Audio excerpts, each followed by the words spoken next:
Good afternoon! On today's episode of It's Been a While because Chet moved on to do bigger and better things, but he graciously still answers my random legal self-defense questions I have while waiting in airport security. Man, that name just keeps getting longer. For those of you who are just now following, Chet is a criminal defense attorney and former prosecutor with several trials under his belt, and he answers a lot of self-defense-y things for all those out there that just claim, well, I would just shoot him. Chet gives us the rundown on, outside of certain morality specifics, it's a hell of a lot more complicated than that. Today, we are on the subject of minors. This is a rather horrifying video of a Chicago teen mob brutally attacking a woman in a street doorway. Definite trigger warning here, as this is a hard and terrifying video to watch. Also, please note, that's not my writing on the video. It's from the Twitter user that videoed it in the first place.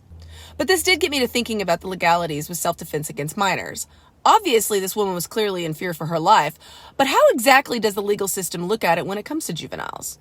What if she would have had a knife and used it? Or let's just switch it up a little bit on the genders. Say the victim is a 30-year-old man who is being accosted on the street by two 16-year-old thugs, and the man takes care of business. What are the legal ramifications of this? Chet is going to answer these and also give him a follow. What are the legal ramifications of this? Chet is going to answer these and also give him a follow on YouTube at Combative Lawyer. Take it away, Chet. Hey, what's up? Thank you so much for the question. It's a really great one. We're going to tackle that.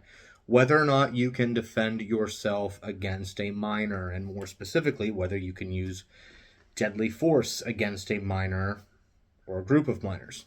But in answering the question whether you can use deadly force against a single minor, that will necessarily answer the question of whether you can use deadly force against a group of minors. So why does this question even arise? Why does this concept of using force at any level against a minor give people pause for concern? It's because people are familiar with laws like assault on a minor, battery against a minor, child abuse, child endangerment, etc., etc. We know that children are a protected class of individuals under the law, and there are oftentimes elevated penalties for crimes against them. But let's just look at battery on a minor or assault on a minor. Your jurisdiction is going to call it different things. What is that at its core, right? What is the crime of assault on a minor or battery on a minor? At its core, it is just a battery or assault. And I want you to think about it like that. And I want you to think about the fact that the victim is a minor as simply an enhancement to the underlying charge of battery or assault. It's not technically a sentencing enhancement, but I want you to think about it that way, because it still has to be an assault or a battery in order for you to get into trouble as a person potentially charged with this. All of the defenses to battery and or assault are still available. What this means is it has to still be at its core a battery, and then simply proving that the person is a minor by the definition of minor under that jurisdiction makes it just simply punishable with more severity. Can you defend yourself against a minor? Absolutely.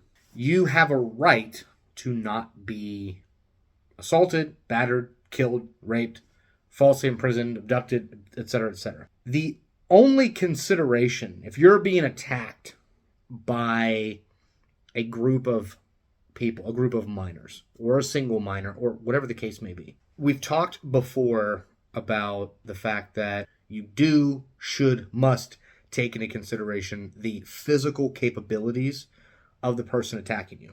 With that in mind, age is truly irrelevant. That's going to take you back for a second. You're going to be like, well, that's not true. The physical capabilities commensurate with your age or with the age of the attacker is what matters. You can imagine a 14-year-old guy late to the game on puberty. All right, he's a late bloomer. He's 5'4", he's 135 pounds, zero muscle tone, zero athleticism, zero facial hair. I mean, he looks like a prepubescent little boy. 14 years old. Not common, but you see this from time to time. And he's wailing away, throwing his fists. He's just throwing a temper tantrum, trying to hit you, whatever. Am I going to be allowed to use deadly force against that guy? No. With just those facts? No. Conversely, we've seen pictures of people. I think, Mike Tyson's a good example. He was an early bloomer. That guy was jacked by the time he was 14, 15, 16 years old. There's some 14-year-olds that are very much post-pubescent. They hit puberty earlier. They have big muscles. They're tall. They're, 5'11", 190 pounds. Bench press over 200 pounds. They have the strength and physical capability of a full-grown man.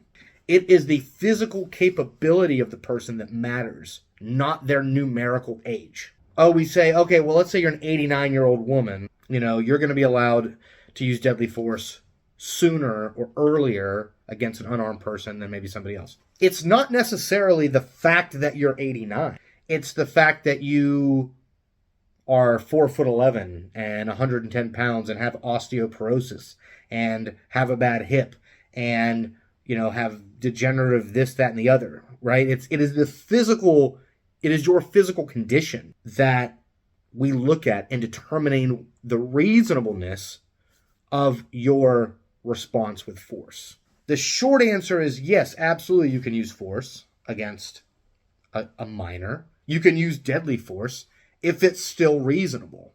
If it's reasonable under the circumstances. The standard for using deadly force does not change. Would a reasonable person believe that they were in fear of death or serious bodily injury? And was the force that they used proportional and reasonable to stop that imminent attack? If the attack's coming from 6'7" powerlifting UFC fighter, or if the force is coming from 17 midgets that are attacking you, it doesn't really matter. There you go. Guys, subscribe to The Combative Lawyer if you find this kind of content helpful. Thanks so much.